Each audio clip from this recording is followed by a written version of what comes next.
Hi guys, எல்லாருக்கும் வணக்கம் guys. இந்த வீடியோவில் நம்ம என்ன பார்க்க போகிறோன்னா, ஆப்கானிஸ்தான் அணி ஒன்றும் அவ்வளோ பெரிய அணிலாம் கிடையாதுங்க. இந்த டெஸ்ட் போட்டியை நாங்கள் ஈஸியாக வின் பண்ணுவோம். இதில் நான் சதாச்சது ரொம்ப பெருமைப்படுறதுக்கு இல்லைங்க. எங்களோட சீரீஸ் அடுத்தடுத்து சவாலாக இருக்குது. ஆப்கானிஸ்தான் அணியில் ஒரு அணியே கிடையாதுங்க அப்படின்னு சொல்லிட்டு நேற்று சதம் அடிச்சது பேருக்கு பார்த்தீங்கன்னா போஸ்ட் மேட்ச் ப்ரெசன்டேஷனில், அதுக்கப்புறம் பத்திரிகையாளர் சந்திப்பில் பேசியிருக்காருங்க.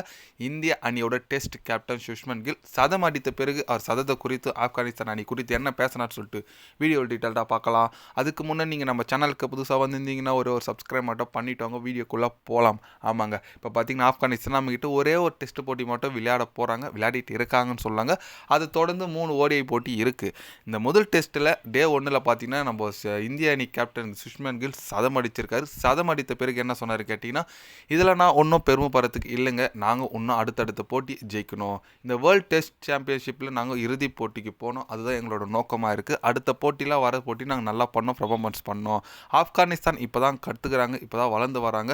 அவங்க கண்டிப்பாக அடுத்தடுத்த போட்டி நல்ல அனுபவத்தை பெற்றால் மட்டும்தான் அவங்க பெரிய அணி அடிக்கிறதுக்கு ஒரு தகுதியான டீம் ஆக முடியும். இப்போதைக்கு இந்த போட்டியை எங்கள் கைக்குள்ளே தான் இருக்குது. கண்டிப்பாக இந்த போட்டியை நாங்கள் தான் வெல்வோம், அதில் எந்த விதமான சந்தேகமும் இல்லை.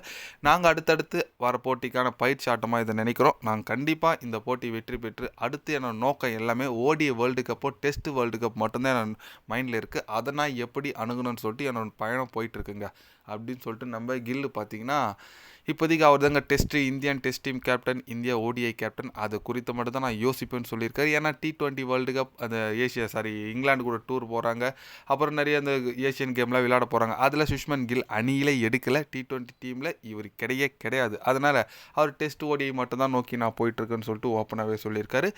கரெக்டுங்க, ஏன்னா அவருக்கு இடம் இல்லைன்னு சொல்ல முடியாதுங்க. இந்திய அணியில் யாரை உட்கார வைக்குதுன்னு தெரியல. எல்லாமே செம பெர்ஃபார்மன்ஸ் கொடுத்துருக்காங்க. சஞ்சு சாம்சன்லாம் பார்த்தீங்கன்னா ஓப்பனர் பேட்ஸ்மேனாக அவர் விளையாடி ஆகணும். ஏன்னா நான் அப்படியாப்பட்ட நாக் மேட்ச்லாம் ஆடினார் T20 வேர்ல்டு கப்பில். ஆனால் ஆப்கானிஸ்தான் சொல்லி அவனுங்க ஒரு புவரான டிசிஷன் எடுக்கிறாங்க. எது ரிவ்யூ எடுக்கணுமோ அதெல்லாம் ரிவ்யூ எடுக்க மாட்டாங்க. எதெல்லாம் அவங்க ரிவ்யூ செஞ்சு ரிஷப் பண்ணிட்டுக்கு ஒரு லைஃப் விட்டாங்க, சுஷ்மன் கில்லுக்கு லைஃப் விட்டாங்க, KL ராகுல் கிளியர் எட்ஜி ரிவ்யூ எடுக்கல. நிறைய அவங்களை விட்டு சொல்கிறது ஒரு அனுபவம் இல்லாத அணின்னு சொல்லிட்டு காமிச்சிட்ருக்காங்க. அதெல்லாம் தான் அவங்களோட இந்த ட்ராபேக் காரணம். இப்போதைக்கு லஞ்ச் வரைக்கும் நிலைமை பார்த்தீங்கன்னா 465 ரன் அடிச்சிருக்காங்க நம்ம இந்திய அணி. அதில் பார்த்தீங்கன்னா கில் அவுட் ஆகிட்டார், பண்ட் அவுட் ஆகிட்டார். 81 ரன்னுக்கு சாய் சுதர்ஷனும் பண்ட்டும் 81 ரன்னுக்கு அவுட் ஆகியிருக்காங்க.